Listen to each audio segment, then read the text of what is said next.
하나님 말씀입니다. 열왕기하 20장 1절로 6절 말씀 한 절씩 교독합시다.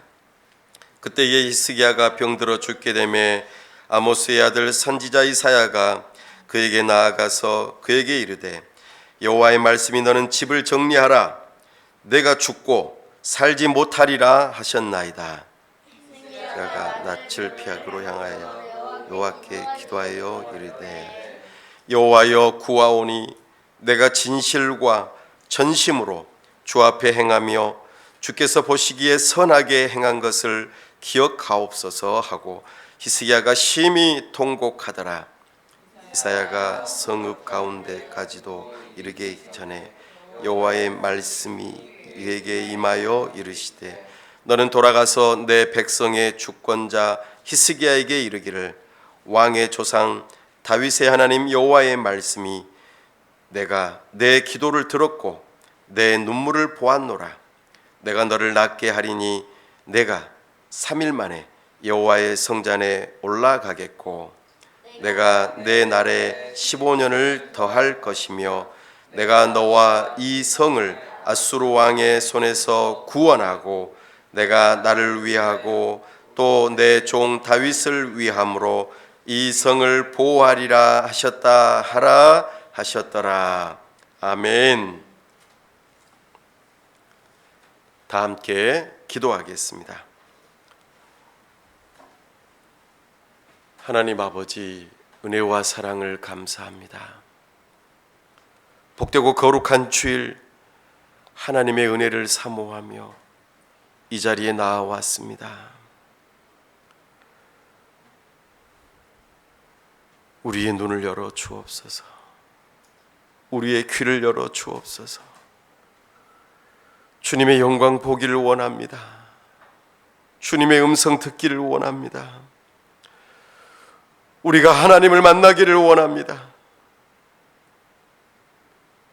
이 시간 우리에게 은혜를 베풀어 주옵소서. 하나님 아버지, 주님의 몸된 교회를 통하여 하나님의 나라를 이루어 주옵소서. 주님의 말씀이 우리의 심령을 다스리고 우리의 삶을 다스리는 역사가 있게 하시며 이 지역 가운데 주님의 복음이 흘러가는 역사가 있어 구원에 이르는 놀라운 역사가 있도록 하나님께서 우리 교회를 사용하여 주시옵소서. 아버지 하나님, 이 땅에 세우신 위정자들을 불쌍히 여기시고 그들이 하나님을 경외하게 하여 주옵소서.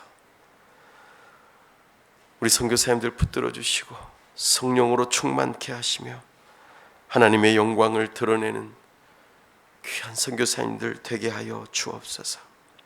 이 시간 아버지 하나님 홀로 영광 받아주시기를 사모하오며 우리 주 예수 그리스도의 이름으로 기도하옵나이다.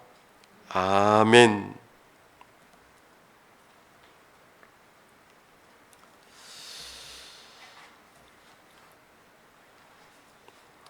인생의 벼랑 끝에 선 그대에게 네 번째 시간으로 죽음 앞에서 드린 기도라는 제목으로 주의 말씀을 선포합니다.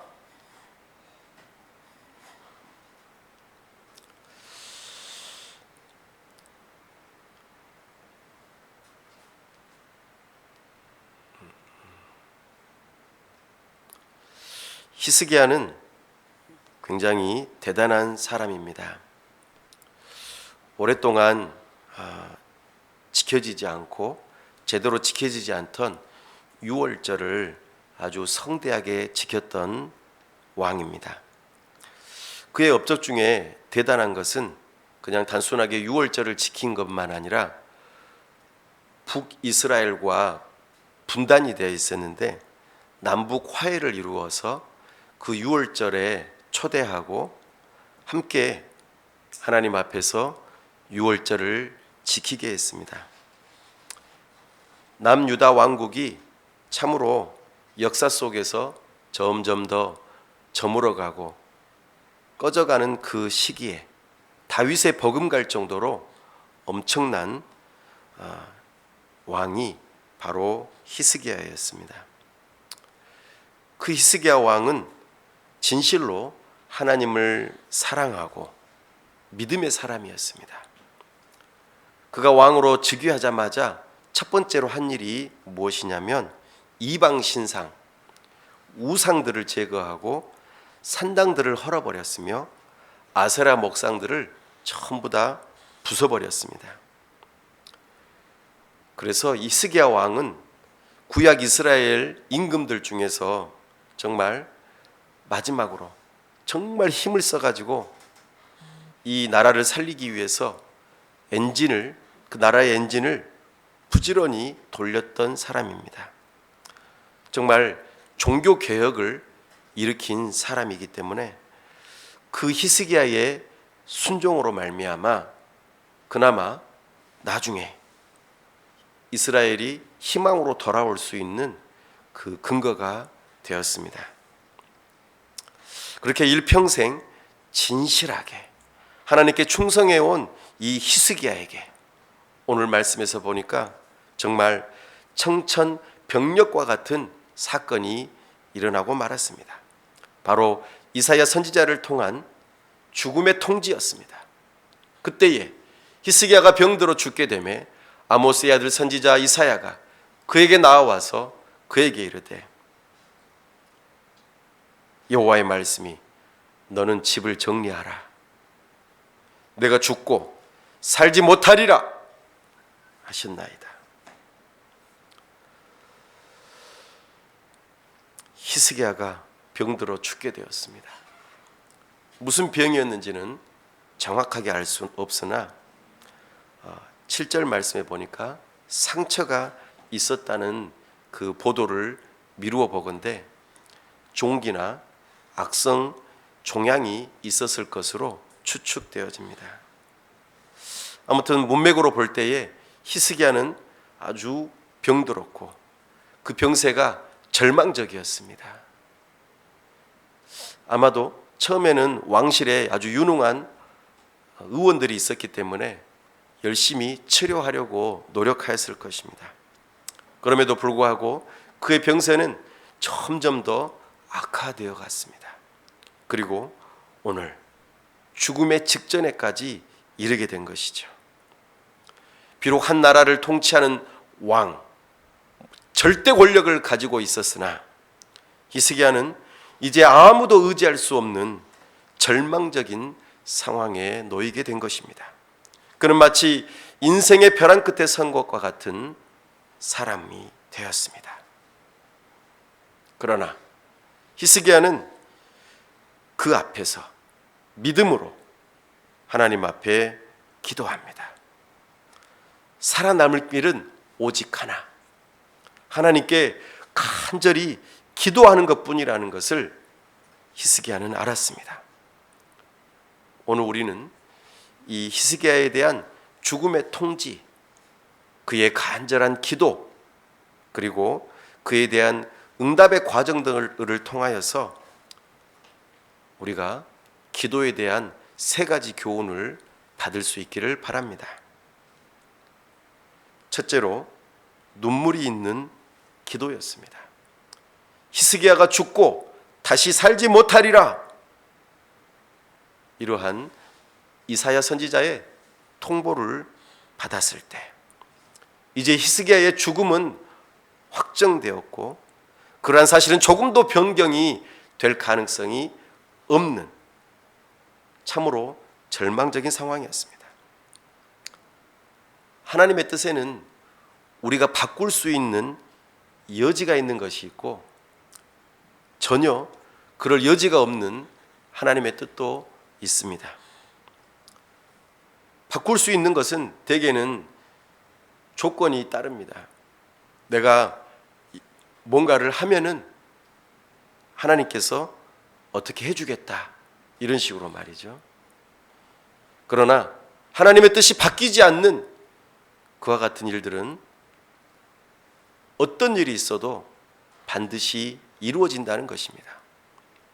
예를 들어 예수님께서 가룟 유다를 향하여서 너희 중에 한 사람이 나를 팔리라 라고 말했던 그 말씀은 여지없이 변함없이 그렇게 이루어지는 하나님의 뜻이었습니다.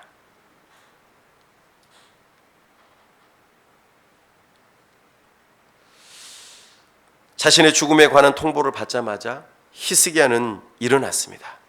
그리고 홀로 벽을 마주하고 무릎을 꿇었습니다. 아마도 그에게는 일생일대에 정말 가장 가난한 마음으로 하나님 앞에 나아가는 시간이었을 것입니다. 히스기야가 이렇게 면벽을 하고 앉아서 기도한 것은 특별한 의미가 있었을 것입니다.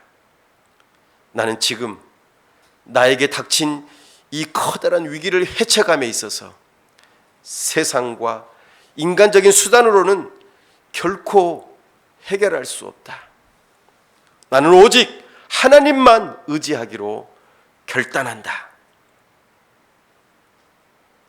이스라엘 역사에 있어서 히스기야는 다윗과 버금갈 정도로 엄청난 믿음의 사람이었습니다.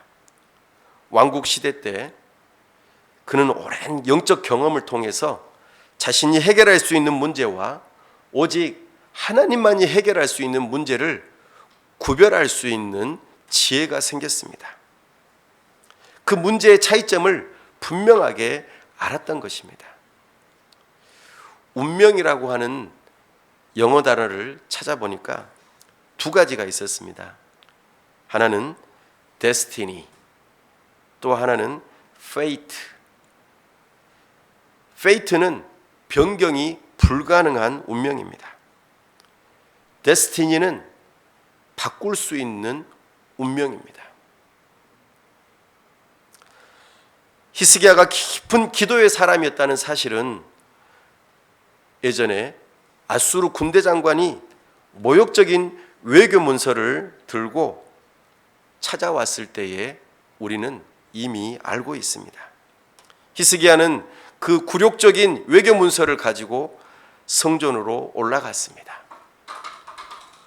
그리고는 치욕스러운 그 외교 문서를 하나님 앞에 펼쳐 놓았습니다. 마치 하나님이여 직접 보십시오, 이렇게 말하는 것처럼 말입니다. 그리고는 하나님 앞에 목숨을 걸고 간절히 기도를 드렸을 때 결국에 기적적인 응답이 일어났습니다. 어떤 일이 일어났습니까? 아수르 군대 18만 5천 명이 하룻밤 사이에 이스라엘과의 단 한 번의 싸움도 없이 전멸했던 사건 말입니다. 이것은 하나님의 놀라운 기도 응답이었습니다. 자신이 곧 죽을 것이라는 이 비극적인 소식을 접한 히스기야는 즉시로 하나님을 찾았습니다. 그리고 면벽 기도를 드렸습니다. 이번에도 하나님 외에는 자신의 죽음의 문제를 해결할 길이 전혀 없다는 것을 깨달은 것입니다. 그리고 하나님만이 이 문제를 해결할 수 있다는 것을 하나님 앞에 고백하기 위하여 이 면벽 기도를 드린 것입니다. 다른 세상의 어떤 것도 보지 아니하고 오직 벽만 바라보면서 세상에 대한 소망을 끓는 기도였고, 구차하게 사람을 의지하지 않겠다는 그런 단호한 결심으로 그렇게 기도의 자리로 나아갔던 것입니다. 기도가 아름다운 현악기의 곡조라면은 기도하는 사람의 마음은 그 악기의 울림통과도 같습니다. 기도는 아름다울 뿐만 아니라 우리의 심령으로부터 울려나는 울림이 있어야 한다는 뜻입니다. 면벽을 하게 되었을 때 히스기야는 이미 마음속에 하나님을 향한 간절한 마음이 담겨 있었습니다. 눈물의 기도가 그에게는 있었습니다. 그렇게 죽음을 통지받고 면벽을 한 채로 무릎을 꿇고 하나님 앞에 기도한 것, 이것은 왕으로서 하는 기도가 아니었습니다. 정말 믿음이 뛰어난 어떤 영적인 지도자로서 기도하는 것이 아니었습니다. 정말 단순하게 하나님 살려주세요. 하나님 살려주세요. 저 죽게 생겼어요. 저 좀 살려주세요. 두려움과 떨림 가운데 하나님께 매달리는 어린아이에 불과한 심정으로 그렇게 하나님께 기도한 것입니다. 히스기야는 그의 업적 가운데 아주 뛰어난 것이 또 하나 있는데 제사장들을 정비했습니다. 제사장들이 누구였죠? 하나님의 제사를 담당했던 사람들 뿐만 아니라 하나님의 말씀을 가르쳐야 되는 사람들이었습니다. 제사장들은 당번이 있고 비번이 있어요. 당번은 성전에 올라와서 하나님께 제사하는 업무를 담당해야 합니다. 근데 비번들은 그냥 성경 연구를 하고 노는 사람들이었어요. 그러나 히스기야가 왕이 되었을 때에 그들을 전부 다 불러 모아가지고 지역마다 순회하면서 하나님의 말씀을 가르치는 부흥회를 열었어요. 정말 믿음이 대단한 사람이었습니다. 백성들을 하나님의 말씀으로 인도해야겠다, 이런 열심을 가지고 다윗의 정말 견줄 정도로 강한 믿음으로 하나님 나라의 백성들을 그렇게 이끌었던 사람입니다.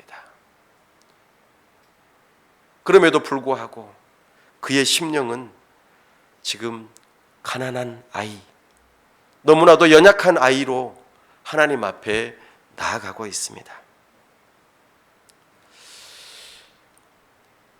이런 모습에 대해서 어떤 사람들은 이의를 제기할지도 모르겠어요. 지금 믿음이 좋은 그 히스기야가 하나님께서 이제 죽음을 선고하셨다면 그냥 감사함으로 받아들여야지, 그게 믿음이 좋은 거 아닐까? 이렇게 기도하는 거는 믿음이 없는 거야. 하나님께서 정하셨는데 아이고 하나님 감사합니다 하고는 그냥 죽어야지 굳이 살려고 합니까? 여러분은 어떻게 생각하세요? 그리고 또 어떤 사람들은 이렇게 비난하기도 합니다. 그렇게 해가지고 15년 동안 생명을 연장받았는데 그렇게 하고 난 결과가 뭐냐? 하나님께서 기뻐하시지 않는 일, 어리석은 일을 행하지 않았느냐? 결국에는 바벨론의 그 신하들이 찾아와가지고 축하사절단으로 왔지만 교만한 마음에 이스라엘의 그 군기고를 다 열어 보여주고 보물창고를 다 열어 보여줘가지고는 결국에는 바벨론에 의해서 망하게 되는 그런 엄청난 결과를 낳게 되지 않았느냐. 이렇게 믿음을 따라 살지 못할 바에야 굳이 살려달라고 애원하는 것이 맞는 기도냐라고 말이죠.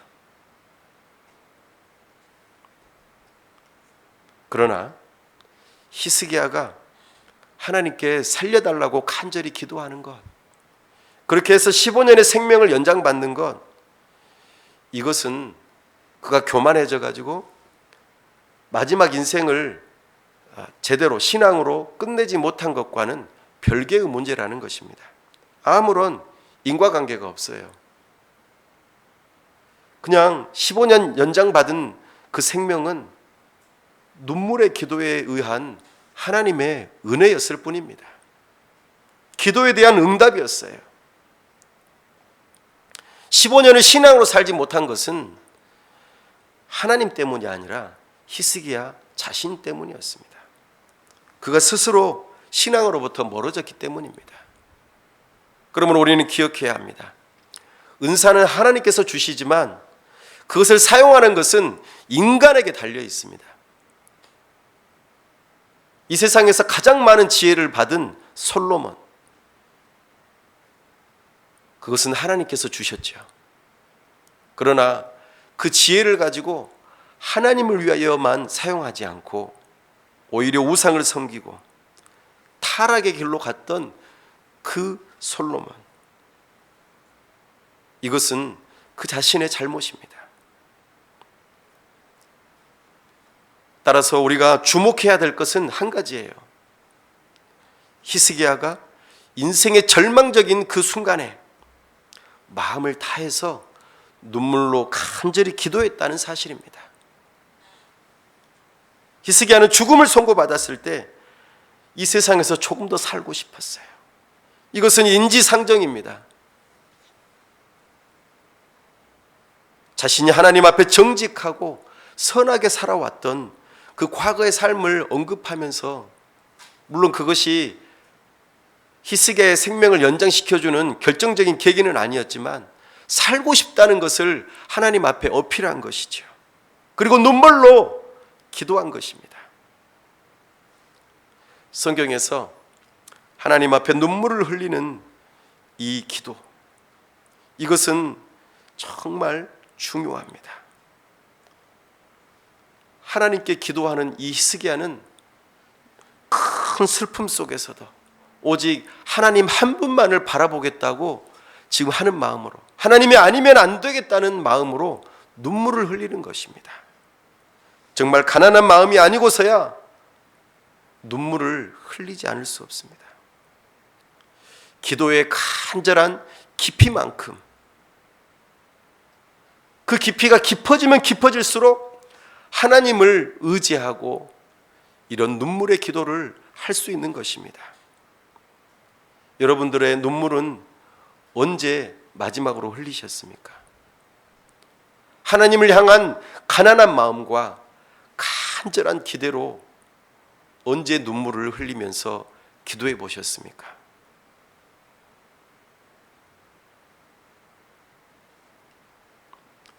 그 눈물의 기도는 우리의 기도의 깊이를 더해 줍니다. 깊은 기도는 마치 레이싱카를 운전하는 운전수와 같은 것입니다. 우리 포뮬러 경기에서 보면은 경주용 자동차가 최고로 속도를 낼 때에 약 시속 390km까지 달려간다고 합니다. 빠른 트랙에서는 평균적으로 250km, 조금 대부분 좀 느린 트랙에서는 한 200에서 230km, 조금 더 낮으면 한 150에서 170km 정도, 이렇게 속도를 조절하면서 달려가는데 시속 360km가 될 때에는 극도로 시야가 좁아진다고 합니다. 이것을 터널 비전 효과라고 그래요. 이런 최고 속도에서 운전자가 전방에 바라볼 수 있는 각도는 4도에서 5도에 불과해요. 마치 점을 보는 것과 같은 그런 시야로 운전을 한다는 거예요. 마치 저기에 가느다란 빛이 있고 온통 어두운데 그것만 보이는 것과 같은 그런 것 말이에요. 그래서 최근에 개봉한 F1이라고 하는 F1 더 무비라고 하는 영화에 보면은 소니 헤이스가 이런 대사를 말합니다. 가끔 차 안에 있을 때 모든 것이 평화롭고 아무도 날 따라잡을 수 없는 순간이 있어. 그 순간 나는 마치 날아오르는 것 같아. 최고의 순간, 가장 깊은 경지에 이르렀을 때에 오직 다른 것이 보이지 않고 날아오르는 나만이 보이는 그 순간, 바로 그 순간이 깊은 기도의 순간입니다.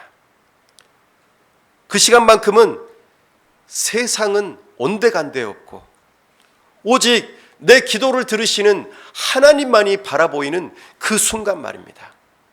그런 깊은 기도를 경험하셨습니까? 오직 내 눈에는 하나님만이 보이는 것 말입니다.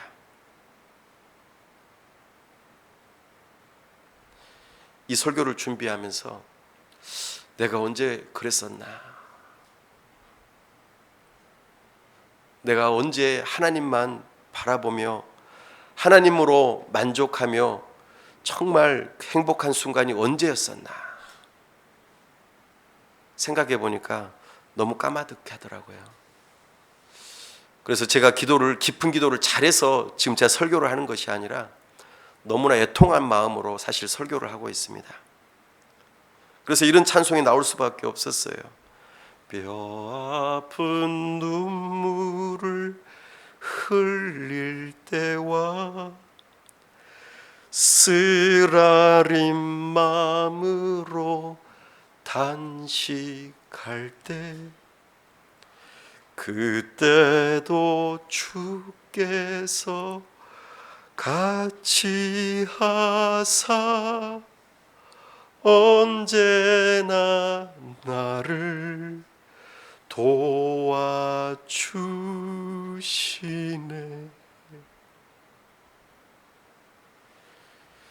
사랑하는 여러분, 간절함은 기도의 깊이를 더할 뿐만 아니라 기도의 시간의 길이를 더해 줍니다.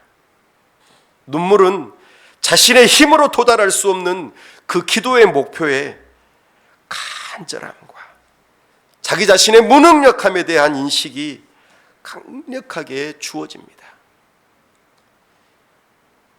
기도할 때 눈물을 흘리는 것은 나의 더러운 마음을 씻어내는 세례와 같습니다. 이것은 내 자신이 하나님과 자신과의 그 관계에 있어서 무언가를 깨닫는 것입니다. 내가 완전히 좀 다른 사람이 되고 싶다고 하나님 앞에 의사표시하는 것과 같습니다. 이것은 내 자신을 더 이상 사랑하지 않겠노라고, 자기 사랑하는 것을 깨버리겠나라고 하는 그 마음과 같습니다. 그리고 하나님을 사랑하겠다고, 오직 하나님만을 사랑하고 싶다고 하는 간절함이 담긴 징표입니다. 그래서 어거스틴은 이렇게 말했습니다. 기도는 말의 표현이라기보다는 마음의 정동이다. 마음의 정동은 마음이 움직이는 것을 말합니다. 그 마음의 정동이 가득해질 때 우리 마음 안에는 사랑의 정동이 생깁니다. 사랑의 정동이 생기면 눈물이 흘러나오게 되어 있습니다.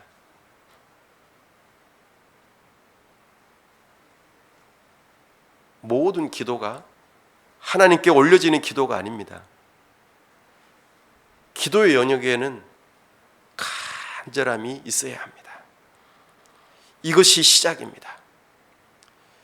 여기에서 연단된 꿋꿋함과 성숙한 경건함이 결합되어서 정말 힘있는 기도를 할 수 있게 되는 것입니다. 우리의 기도 생활을 한번 돌아보십시오. 언제 눈물을 흘리면서 기도했습니까? 언제 간절하게 우리의 그 마음이 움직여서 사랑으로 가득해져서 눈물로 기도하셨습니까?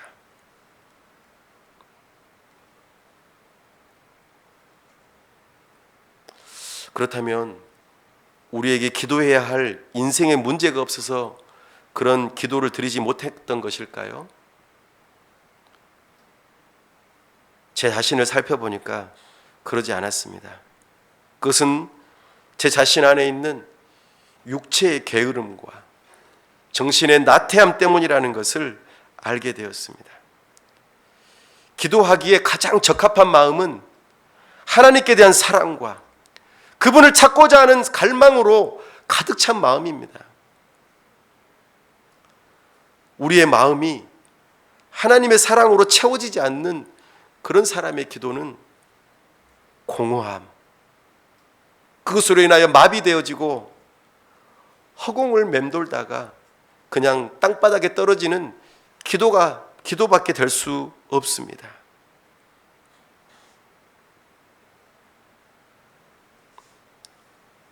사랑하는 여러분, 하나님을 향한 간절함이 필요합니다. 그런 사람의 기도가 마치 천상을 향하여 쏘아올린 화살처럼 첫 번째 하늘을 뚫고 두 번째 하늘을 뚫고 3층 천혜가 하나님께 닿는 기도가 될 수가 있습니다. 기도하면서 슬피 우는 사람은 기도가 끝나면은 기쁨의 눈물을 흘릴 수 있습니다. 우리 애통의 눈물이 기쁨의 눈물이 될 수 있기를 원합니다.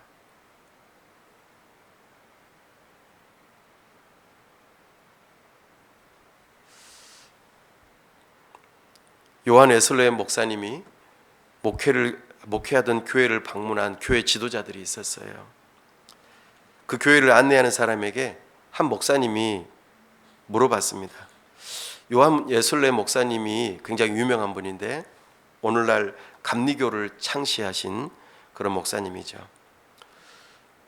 어떻게 하면은 그런 성공적인 목회를 하실 수 있고 선교 사역을 하실 수 있었습니까? 라고 물어보았답니다.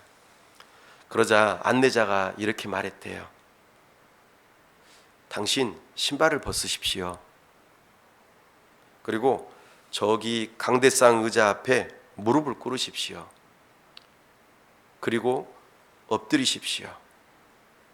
자, 이제 됐습니다. 이제 웨슬레 목사님이 하셨던 것처럼 통곡하십시오.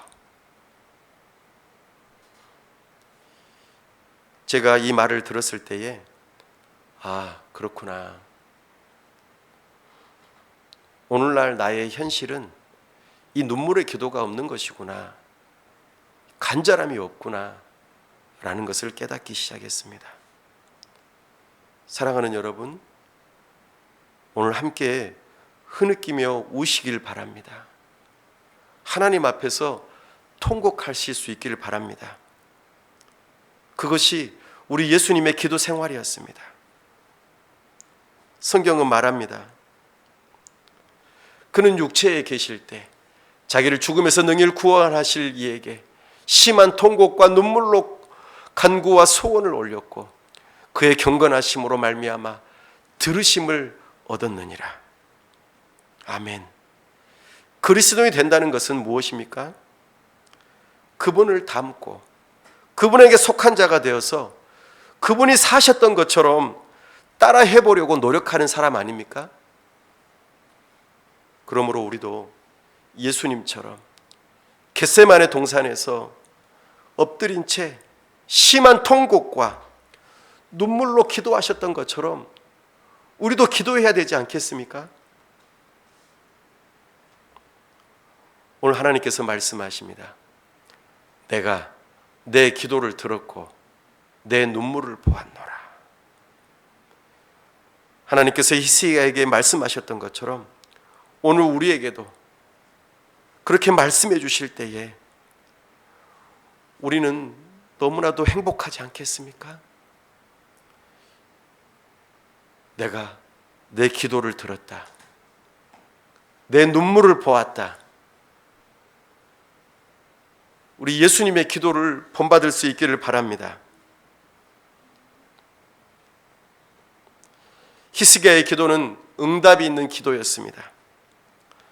이사야가 히스기야에게 죽음의 통보를 전달한 후 다시 하나님의 말씀이 임했습니다. 그 시간이 얼마나 되었는지 알 수 없습니다. 이사야가 성읍 가운데까지도 이르기 전에 여호와의 말씀이 그에게 임하여 이르시되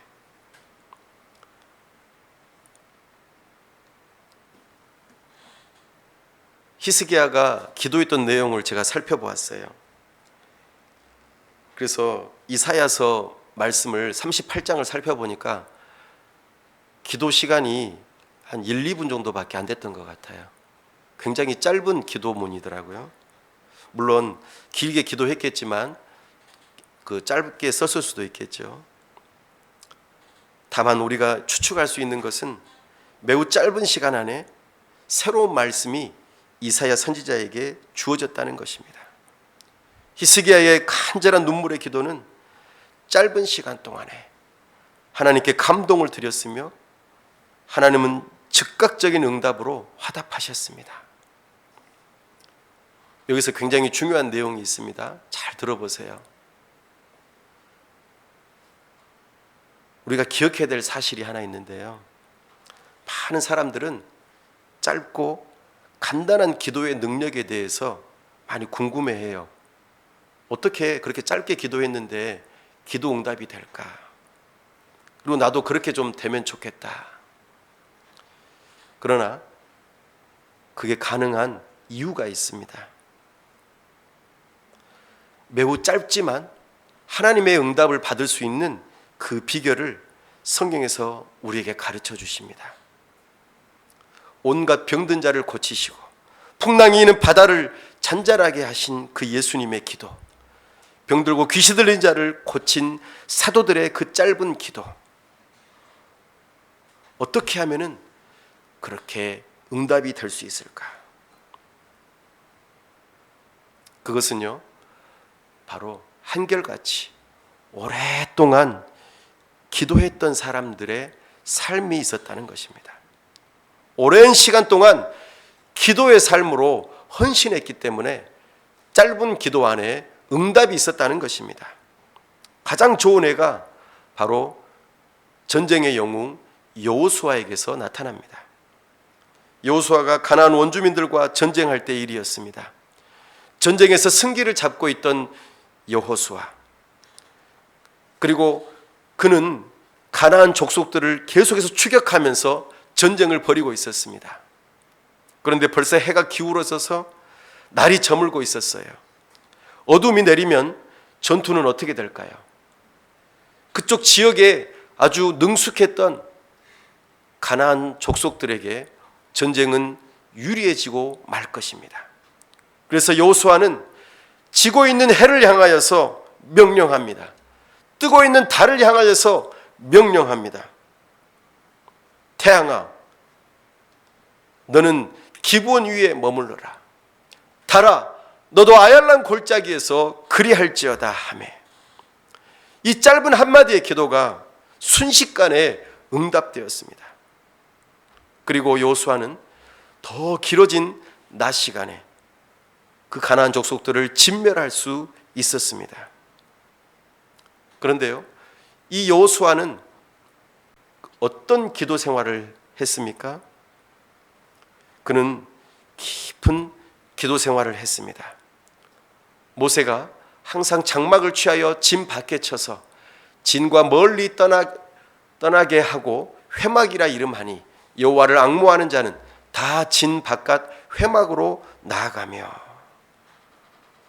하나님 앞에 기도하러 특별한 장소로 나아갔다라는 것입니다.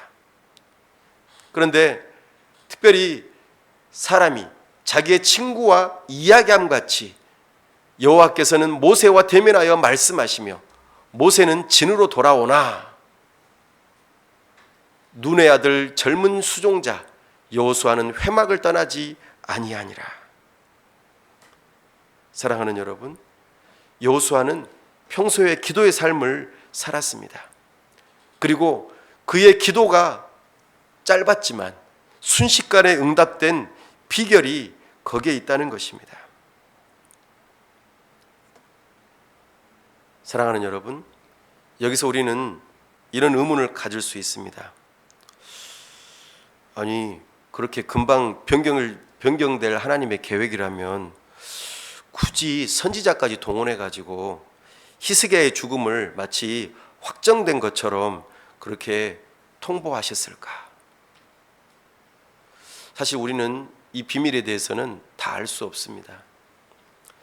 우리가 확실히 알 수 있는 것 하나는, 이 사건을 통해서 히스기야의 영혼이 매우 특별한 방식으로 쇄신되었을 것이라는 것입니다. 목숨을 건 그 기도의 실체는 한평생 하나님만을 사랑해온 그 히스기야로 하여금 다시 한 번 더 마음과 영혼이 순수해지고 깨끗해지는 그런 순간이었을 것입니다. 그래서 시편 기자는 이렇게 말합니다. 내가 간구하는 날에 주께서 응답하시고 내 영혼에 힘을 주어 나를 강하게 하셨나이다. 아멘. 시인이 자기 자신의 경험 속에서 아주 큰 어려움을 겪고 있었다고 말합니다. 그래서 안타까운 기도 제목을 가지고 간절히 기도했어요. 하나님께 전심으로 눈물을 흘리며 부르짖은 것이죠. 그리고 응답을 받았다고 말합니다. 그런데 고난당한 그의 영혼에는 기도 응답보다도 더 중요한 것이 있다고 지금 고백하고 있어요. 무엇이라고 말합니까? 내 영혼에 힘을 주어 나를 강하게 하셨나이다. 그렇습니다. 간절한 기도 속에 정말 살아계신 하나님, 그리고 그분이 나와 함께 하신다는, 그리고 그분이 나를 강하게 하신다는 그 믿음이 생긴 것이죠. 이것이 고난이 우리에게 주는 유익함입니다. 혹시 썬다싱이라고 하는 사람을 아십니까? 인도의 아주 믿음이 좋은 사람이었습니다. 썬다싱. 우리가 잘 아는 것처럼 인도는 힌두교가 발달되어 있기 때문에 예수님을 믿으면 고난을 많이 받습니다. 썬다싱은 아주 어린 나이에 예수님을 영접하고 헌신적으로 전도했던 사람이에요. 근데 어느 추운 겨울날 썬다싱이 사람들과 함께 눈 덮인 산을 막 가고 있었어요. 가고 있는데 산길에 지쳐가지고 쓰러져 있는 한 노인을 발견한 거예요. 그 노인은 너무나도 말라 있었고 힘들어가지고 그냥 그대로 두면은 곧 죽을 것 같았어요. 노인이 너무나도 힘들어하면서 살려달라고 하는데 지금 날씨가 너무 추워서 나 스스로도 내 몸 하나라도 가누기 어려운 그런 상황이기 때문에 사람들은 전부 다 외면했어요. 안 된다고. 그렇지만 이 썬다싱은 그 마른 노인을 업고 열심히 산을 올라가요. 힘들면 쉬고 또 다시 업고 또 산을 올라가고 또 다시 힘들면 쉬고 또 업고 올라가고 이거를 반복했어요. 너무나 힘들었지만 굉장히 열심히 이 노인을 도와주었어요. 그런데 이 추위는 누구로 들 줄 몰라요. 계속해서 찬바람이 몰아치고 폭풍이 몰아치는 거예요. 그런데 썬다싱이 이 노인을 업고 가다가 보니까는 사람들이 다 얼어 죽어 있는 거예요. 너무나 추워가지고. 그런데 이 썬다싱은 이 노인을 업고 오는 동안 그냥 몸에서 땀이 비가 오듯이 막 내리면서 계속해서 왔던 거예요. 사랑하는 여러분, 나에게 어려움이 찾아올 때 우리의 간절한 기도, 하나님을 향한 그 의지하는 마음은 오히려 우리의 영혼 속에 힘을 주셔서 나를 강하게 하신다고 말씀하십니다. 여러분의 삶 가운데에 이런 경험이 있으십니까? 만약에 이런 경험이 없다면 한번 고민해 보셔야 돼요. 하나님은 우리가 아무리 사랑스러워도 기도 제목이 없을 정도로 태평하게 살게 만드시는 분이 아니세요. 왜냐하면 하나님을 사랑하는 자에게는 자신의 그 세속적인 행복을 위한 기도 제목만이 아니라 하나님의 영광을 위한 갈망을 주시기 때문이에요. 또 다른 어려움 속에서 하나님을 향한 기도 제목을 주신다는 거예요.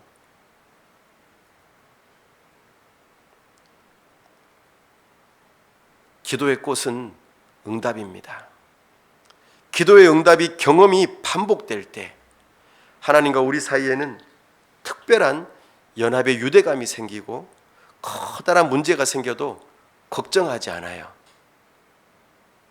당신의 고민거리는 무엇입니까? 그리고 그 고민거리는 당신의 간절한 기도 제목이 되고 있습니까?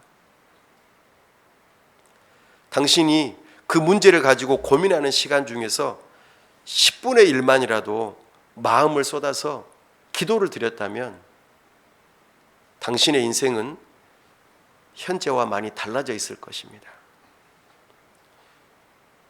우리의 기도가 하나님께 기도답게 드려진다면 하나님은 그 기도에 반드시 응답하십니다. 기억하십시오. 응답받는 기도는요, 열렬함과 지속성입니다. 기도가 뜨겁지 않은 것은 기도해도 간절하지 않기 때문입니다. 기도가 간절해도 응답이 없는 것은 지속적인 기도가 없기 때문입니다. 그러므로 다시 한번 마음을 다잡고 기도에 힘쓰시기 바랍니다. 하나님께서 반드시 응답해 주시리라는 확신을 가지고 온 마음을 다해서 계속해서 기도하실 수 있길 바랍니다.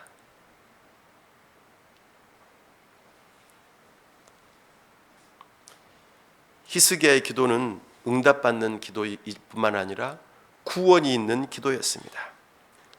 하나님께서는 히스기야의 간절한 눈물의 기도를 들으셔서 그의 생명을 15년이나 연장시켜 주셨어요. 뿐만 아니라 그가 생각하지 못한 놀라운 약속을 주셨습니다. 그것은 다름이 아니라 큰 적국 아수르로부터의 구원의 약속이었습니다.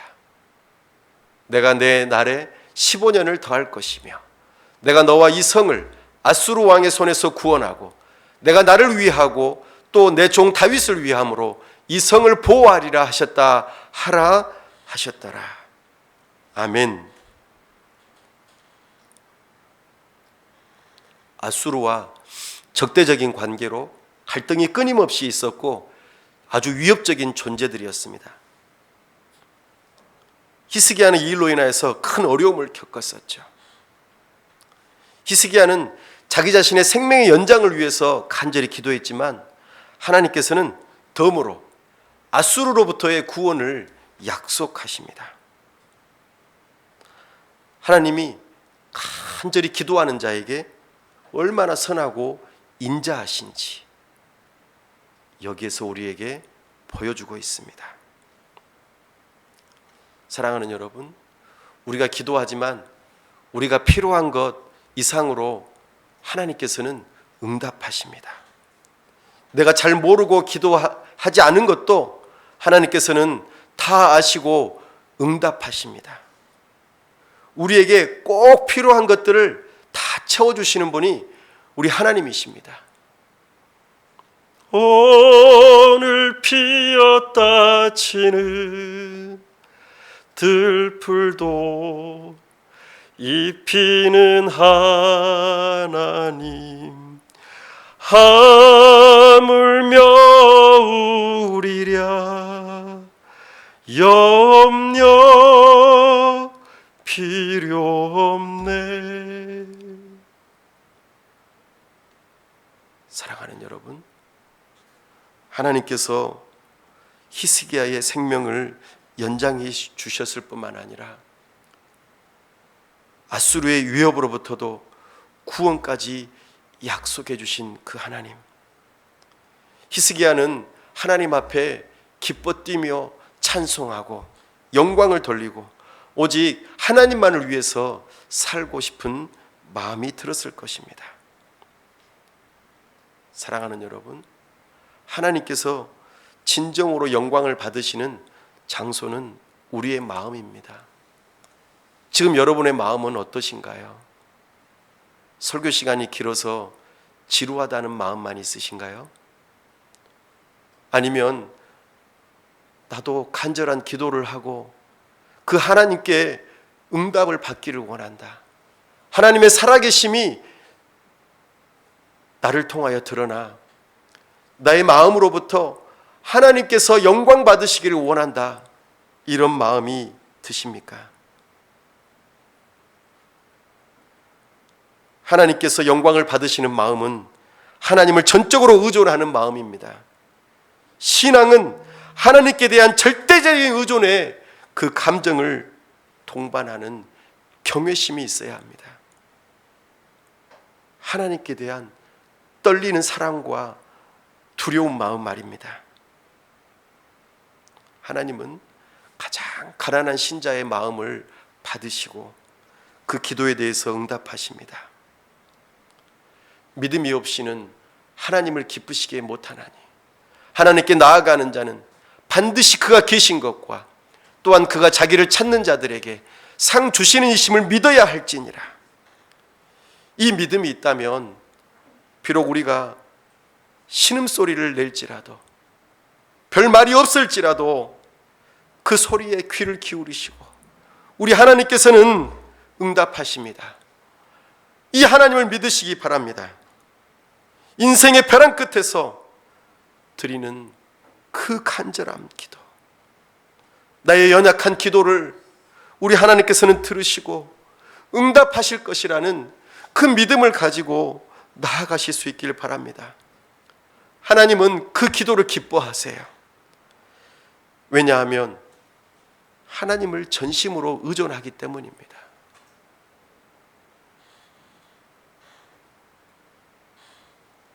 말씀을 맺습니다. 우리의 인생은 마치 안개 속을 질주하는 자동차처럼 불확실성으로 가득 차 있습니다. 그러나 믿음은 그렇게 객관적으로 불확실한 것을 하나님 때문에 견뎌내는 것입니다. 비록 삶의 벼랑 끝에 서 있는 것 같은 때일지라도 믿음은 불안해하는 자신을 하나님 때문에 희망으로 설득하는 것입니다.